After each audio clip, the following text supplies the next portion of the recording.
지난주일은 부활주일이었습니다. 부활주일을 맞이하여서 우리 교회는 칸타타 예배로 드려졌는데요. 칸타타를 통하여서 주님의 십자가와 부활의 은혜를 함께 경배하고 경험하는 귀한 시간이었습니다. 여러분, 세상에는 여러 종교들이 있죠. 많은 종교들이 있습니다. 그런데 다른 종교와 기독교 간에 뚜렷한 차이점을 가지는 그 부분이 있는데, 차이점을 갖는 부분, 그 부분의 첫째 부분은 창조입니다. 창조의 부분에서 타종교와 뚜렷한 차이점을 갖게 되죠. 여러분, 세상의 어떤 종교도 창조, 세상의 시작에 대해서 언급하는 종교가 없죠. 세상이 어떻게 시작되었는지, 인간은 어디서부터 왔는지, 또 인간이 왜 결혼을 하고 가정을 꾸리게 되는지, 왜 일을 하게 되는지, 이러한 세상의 시작, 세상의 기원에 대해서 말하는 종교는 없습니다. 사실 감히 말할 수 없는 것이죠. 여러분, 창조는 인간의 생각의 영역을 뛰어넘는 그런 부분이지 않습니까? 그래서 아무리 종교를 만들고 뭘 만든다고 할지라도 세상의 시작, 그 창조, 기원을 말할 수는 없는 것입니다. 그래서 타종교에는 이 창조의 부분이 빠져 있죠. 그런데 성경에서는 그 창조를 말씀하고 있습니다. 세상의 시작을 말씀하는데 온 땅이 하나님으로부터 시작되었음을 선언하고 말씀하고 있는 것이죠. 여러분, 이 세상을 돌아가는 방식을 가만히 보고 있노라면 이 세상은 어떤 설계자가 있어서 이 세상을 움직이고 있구나, 이것을 깨달을 수 있는 것입니다. 봄, 여름, 가을, 겨울이 매년 동일하게 돌아오고, 그리고 태양과 지구의 거리가 일정해서 생명이 살기에 딱 알맞고, 여러분, 생명의 질서가 정확하게 돌아가지 않습니까? 씨를 뿌리면 열매를 맺고, 놀라운 일들이 이 땅에 있는 것이죠. 조금만 흐트러져도 이런 일들은 다 일어날 수 없는 것입니다. 생명이 이 땅을 살아갈 수 없는 것이죠. 그런데 너무나도 정교하게 질서 가운데서 움직여지고 있는 것입니다. 그래서 이 땅이 돌아가는 것을 가만히 생각해 보면, 이 땅을 움직이는 분이 계시구나, 이 땅을 설계하고 주관하는 분이 계시는구나, 우리는 이것을 깨닫게 된다는 거예요. 그래서 첫 번째는 창조입니다. 타 종교와 뚜렷하게 다른 차이점, 첫 번째는 창조예요. 두 번째는 부활이죠. 부활. 여러분, 다른 종교에는 창시자의 무덤이 존재합니다. 거의 대부분 창시자의 무덤이 존재해요. 이슬람교를 창조한 마호메트의 무덤이 사우디아라비아에 있지 않습니까? 그것이 성지가 되어서 이슬람 교도들은 그것을 방문합니다. 불교를 창시한 석가모니, 고타마 시타르타이죠. 석가모니도 화장되어서 그의 사리가 여러 나라에 분산되어 보관되어져 있습니다. 그런데 기독교는 어떻습니까? 기독교의 창시자라고 하면 예수님이 되겠죠. 여러분, 예수님의 무덤이 어디 있습니까? 여러분, 예수님의 무덤은 무엇입니까? 빈무덤이죠. 빈무덤. 이유는 예수님이 부활하셨기 때문에 그런 것입니다. 세상에 어떤 종교도 부활에 대해서 이야기하는 곳은 없는 거예요. 왜 그렇습니까? 부활 자체도 역시 인간의 상상을 뛰어넘는 그런 초월적인 영역이기 때문에 그런 것이죠. 그래서 감히 말할 수 없는 것입니다.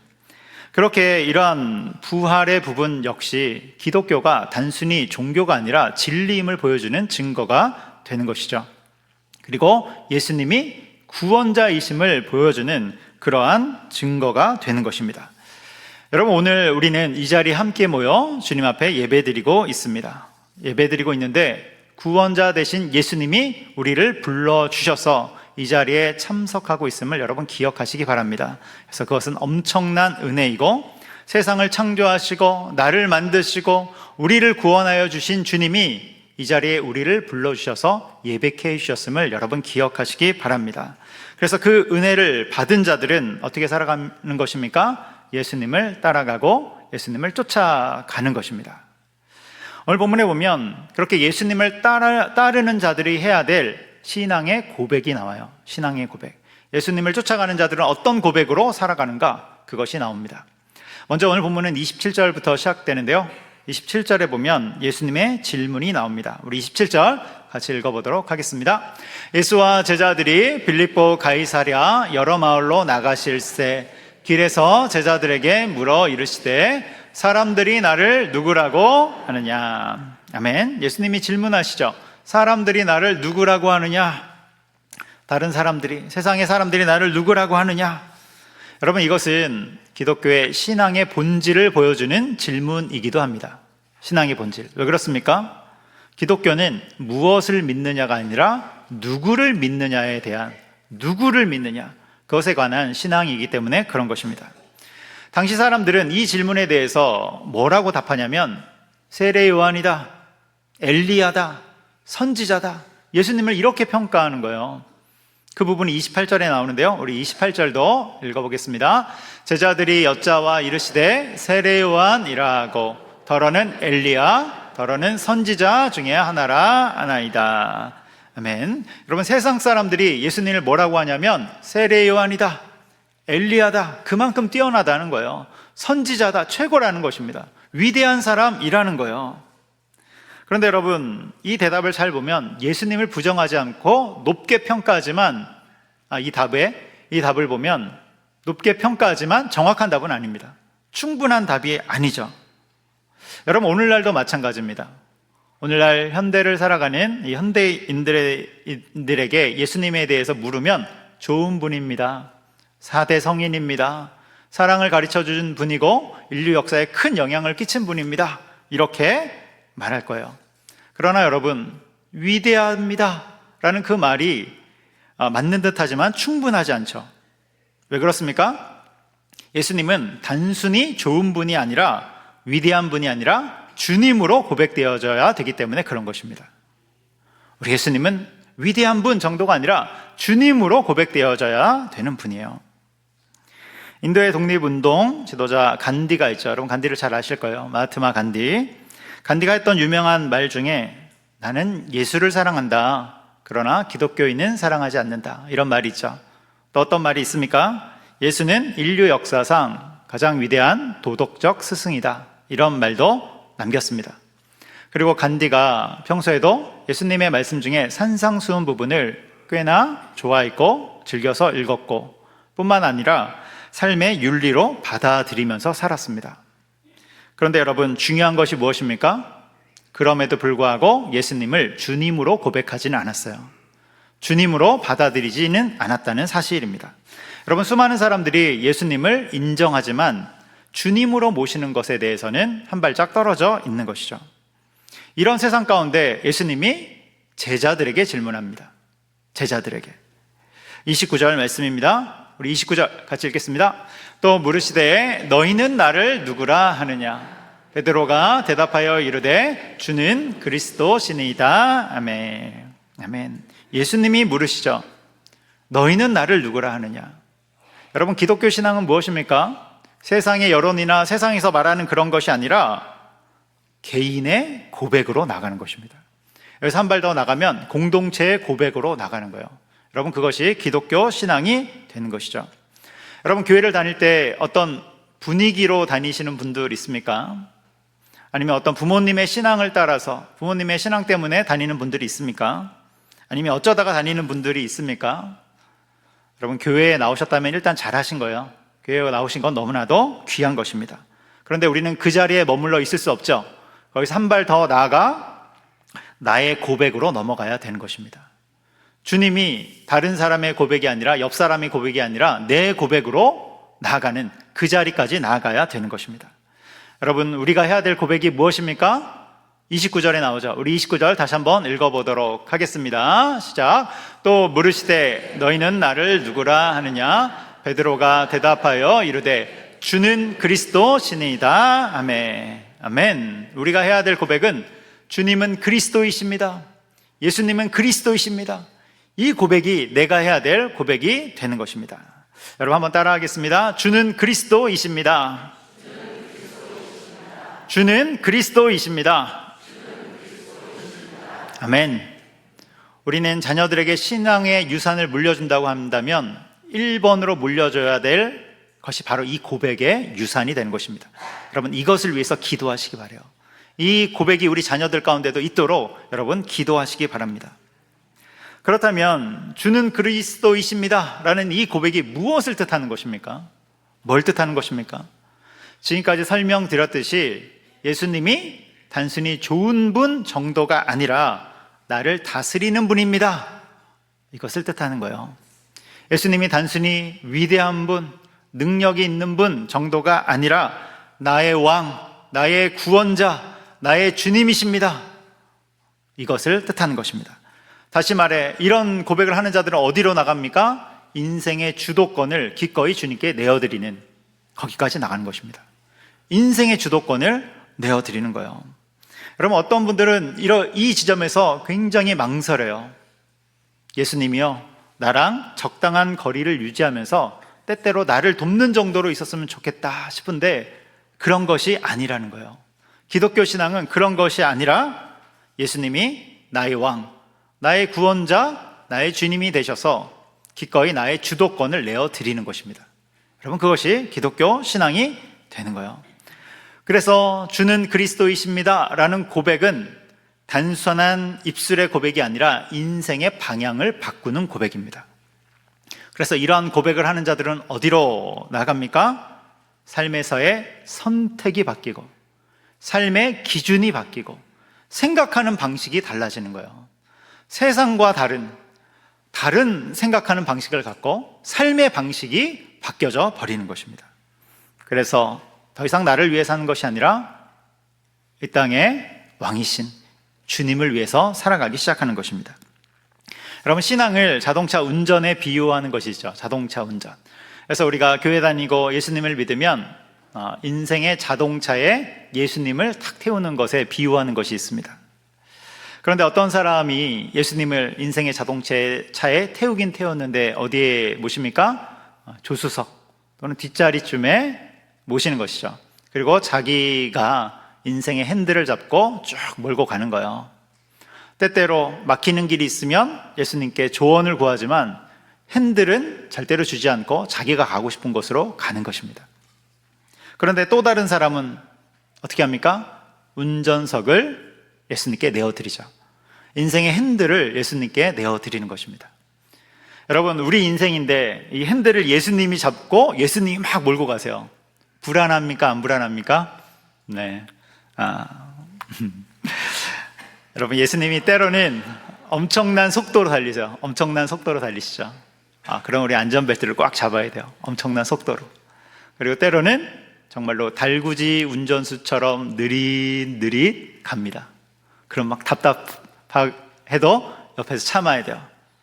때로는 애굽으로 드라이브를 가십니다. 나는 애굽 가기 싫은데 애굽으로 막 차를 몰고 가요. 여러분, 예수님이 그렇게 인도하시죠. 그런데 예수님께 주도권을 내어드린 자들은 그런 순간에서라도 주님을 신뢰하며 찬송하며 나가는 것임을 여러분 기억하시기 바랍니다. 그리고 예수님이 우리를 그렇게 인도하신다면 그것이 가장 바른 길이 되는 거예요. 그런데 예수님께 인생의 주도권을 내어드린 자들, 그리고 예수님이 우리의 삶을 인도하실 때 포함되어 있는 것이 있는데 그것은 바로 십자가와 좁은 길입니다. 십자가의 길과 좁은 길이 반드시 포함되어 있어요. 오늘 본문의 말씀을 기점으로 예수님은 이제 본격적으로 십자가의 길을 가십니다. 그래서 30절, 31절에 보면 예수님의 십자가의 죽음에 대한 예고가 나오죠. 1차 예고인데 예고가 나옵니다. 그래서 예수님이 십자가의 길로 가세요. 그런 것처럼 예수님이 우리를 인도하실 때 십자가의 길, 그 좁은 길로 때로는 인도하시는 것입니다. 여러분, 그때에도 우리의 선택과 삶을 주님께 맡기시기 바랍니다. 그것을 통해서 주님이 영광 받으시는 거예요. 그렇게 나가는 저 여러분 되기를 주님의 이름으로 축복합니다. 여기까지가 오늘 말씀의 첫 번째인 주도권을 드리는 고백입니다. 주도권을 드리는 고백. 이제 두 번째를 볼 텐데요. 두 번째는 세상 한가운데서 드리는 고백이에요. 세상 한가운데서 드리는 고백. 오늘 본문 27절에 보면 예수님과 제자들이 이 대화를 하는 장소가 나옵니다. 지명이 나와요. 우리 27절 같이 한번 읽어보도록 하겠습니다. 예수와 제자들이 빌립보 가이사랴 여러 마을로 나가실새 길에서 제자들에게 물어 이르시되 사람들이 나를 누구라고 하느냐. 아멘. 여기 보면 빌립보 가이사랴 이 지명이 나오죠. 여기서 보면 가이사랴라는 말은 로마 황제의 칭호입니다. 성경에서 가이사, 그리고 우리 세상에서는 시저 이렇게 얘기하죠. 그런 로마 황제의 칭호예요. 여러분, 헤롯 빌립이 새로운 도시를 건설한 후에 로마 황제에게 바친다는 의미로 가이사랴라는 이름을 붙였습니다. 그런데 이 가이사랴라는 이름은 아무데나 붙일 수가 없어요. 만일 허름한 정말 다 쓰러져가는 마을에 가이사랴 이렇게 이름을 붙여놓으면 황제를 능멸하는 것이잖아요. 그렇기에 이 이름을 붙이려면 두 가지 조건이 충족되어야 되는데요. 첫 번째는 규모가 일정 이상이어야 됩니다. 그러니까 대도시여야 돼요. 대도시. 그리고 두 번째는 그 도시 중앙에 또는 가장 높은 곳에 로마 황제의 신전을 세워야 되는 것입니다. 그러니까 랜드마크로 로마 황제의 신전이 있어야 돼요. 당시 로마 황제는 신이잖아요. 신. 그러니까 그 신을 숭배하는 신전이 있어야 되는 것입니다. 그러니까 빌립보 가이사랴는 엄청난 대도시이고 중앙에 뭐가 자리 잡고 있어요? 로마 황제가 탁 자리 잡고 있는 그런 도시이죠. 당시 로마가 자랑하는 세 가지가 있습니다. 첫 번째는 힘과 권력입니다. 힘이 어마어마하죠. 경제적인 힘, 군사적인 힘이 어마어마합니다. 그래서 이 힘을 자랑하기 위해서 이들이 도시를 만들 때 보통 집과 건물을 어떻게 만드냐면 석재 대리석으로 그냥 다 발라버립니다. 대리석을 다 그냥 해버려요. 돈이 많다는 것이죠. 두 번째는 학문과 지식을 자랑했습니다. 그래서 도시를 건설하면 큰 도서관을 짓습니다. 그리고 사회적 위치가 있는 사람들은 집에 큰 서재를 마련해서 그 서재를 통해서 자신의 학문과 지식을 자랑하는 거예요. 그리고 세 번째는 육체의 아름다움을 자랑합니다. 그래서 길거리 곳곳에 근육에 우람한 남자의 조각상 또는 여자의 나신상을 쭉 설치합니다. 여러분, 빌립보 가이사랴 이 도시의 분위기가 연상되세요? 그런 곳이에요. 정말 모든 것을 자랑하고 정말 번쩍번쩍한 신도시, 대도시이고 최첨단 도시입니다. 이런 배경에서 예수님이 제자들에게 질문하는 거예요. 세상에 힘이 압도하고 있는 곳, 로마 황제가 탁 자리 잡고 딱 쳐다보고 있는 곳, 그곳에서 예수님이 제자들에게 질문하십니다. 너희는 나를 누구라 하느냐? 세상의 힘과 그 경제력 앞에서 질문하는 거예요. 너희는 나를 누구라 하느냐?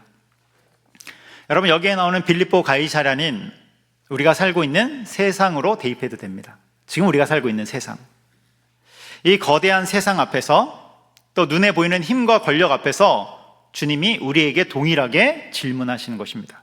너희는 나를 누구라 하느냐? 그러한 우리를 압도하는 그 모든 것 앞에서 너희는 나를 누구라 하느냐? 여러분, 그런데 이 질문을 받는 제자들의 모습을 한번 상상해 보세요. 제자들의 행색은 어떨까? 그들은 어디서 왔어요? 갈릴리에서 왔죠. 갈릴리 어부, 촌에서 왔어요. 그러니까 그들의 이제 모습은, 행색은 초라하고 남루한 옷을 입었습니다. 옆에 계신 예수님은 어떤 옷을 입으셨을까요? 비슷한 옷을 입었을 거예요. 좋은 옷을 입지 못하셨을 것입니다. 그리고 빌립보 가이사랴까지 올 때도 걸어서 왔으니까 먼지를 다 뒤집어 쓴 정말로 초라하고 촌스러운 거지꼴과 비슷하죠. 그런데 이 모습이 거대한 세상 앞에 서 있는, 때로는 우리의 모습처럼 느껴지기도 하는 것이죠. 거대한 세상 앞에 정말로 나 자신이 초라해 보일 정도로 무력해 보이는 그런 모습일 때가 있는 것입니다. 그리고 내가 믿는 진리도 예수님의 행색처럼 그렇게 힘이 없어 보일 때도 있는 것이죠. 여러분, 그 자리에서도 예수님이 우리에게 질문하십니다. 너희는 나를 누구라 하느냐? 너희는 나를 누구라 하느냐? 여러분, 어떤 고백하시겠습니까? 우리는 그곳에서도 여전히 담대히 주님은 그리스도이십니다, 할렐루야, 이 고백으로 나아가는 것입니다. 주님이 그리스도이십니다. 나의 왕이십니다. 나의 구원자이십니다. 온 세상과 우리 인생의 주권자이십니다. 여러분, 때때로 세상의 흐름이 우리를 압박하고 세상의 지식, 아름다움이 유혹하고 더 나아가서는 로마 황제의 그 빛나는 논리가 우리 앞에서 우리를 압도할 때, 그때에도 우리 그리스도인들은 주님은 그리스도이십니다. 예수님이 나의 왕, 나의 구원자이십니다. 나는 주님만을 따르겠습니다. 이러한 고백으로 나아가는 것입니다. 그런데 여러분, 때때로 이 고백 때문에 우리의 믿음의 선조들은 순교를 하기도 했어요. 그리고 십자가의 길을 자원하며 가기도 한 것입니다. 그런데 이 고백은 세상의 그 무엇과도 바꿀 수 없는 가장 근사하고 멋진 고백이 됩니다. 그리고 이 고백이 있는 자들이 결국 승리하게 되는 것이죠. 왜 그렇습니까? 여러분, 세상에 그 어떤 것, 아무리 뛰어나고 위대한 것이라 할지라도 시간이 지나면 다 사라지게 됩니다. 여러분, 로마 제국 지금 어디 갔습니까? 그 힘과 권력을 자랑하던, 아름다움을 자랑하던 로마 제국 어디 갔습니까? 시간이 지나면 쇠퇴하는 거예요. 여러분, 아름다움, 화려함 하면 빠질 수 없는 것이 또 예루살렘 성전이죠. 여러분, 예루살렘 성전 어디 갔습니까? 이스라엘 백성들이 그렇게 자랑스럽게 여겼던 화려한 성전, 주 70년에 무너져서 지금까지도 세워지지 못하고 있는 것이죠. 눈에 보이는 화려함들, 황금, 권력, 욕망들은 그런 것입니다. 당장에는 인간을 구원해 줄 것처럼 보이지만 결국에는 쇠잔해지고 다 무너지고 사라져 버리는 거예요. 영원히 남는 것은 무엇입니까? 영원히 남는 것, 그것은 오직 주님은 그리스도이십니다. 이 고백만이 영원히 남는 것입니다. 주님이 그리스도이십니다. 나는 주님을 따르겠습니다. 우리의 삶의 방식과 생각과 모든 것을 주님의 방식으로 살아가겠습니다. 나의 주도권을 받으소서. 여러분, 한 주간을 우리는 또 살아갑니다. 어떤 상황이 우리 앞에 있을지 모르겠지만 이 고백으로 살아가기를 주님의 이름으로 축복합니다. 그리고 한 주간 기도할 때 이것을 위해서 기도하고 주님 붙잡고 살아가는 저 여러분 되기를 주님의 이름으로 축복합니다. 기도하겠습니다. 사랑과 은혜가 많으신 하나님 아버지, 우리 입술 가운데, 우리 인생 가운데, 우리의 영혼 가운데 주님은 그리스도이십니다. 이 고백만이 가득할 수 있도록 인도하여 주시옵소서. 어떤 상황 가운데서도, 어떤 압박 가운데서도 온전히 주님만을 따라가는, 또한 우리의 모든 삶의 방식을 주님께 드리는, 주도권을 드리는 우리 인생 될 수 있도록 인도하여 주시옵소서. 또한 우리 가운데 긍휼을 베풀어 주셔서 주님이 주시는 힘과 담대함도 허락하여 주시옵소서. 감사합니다. 예수님의 이름으로 기도합니다. 아멘.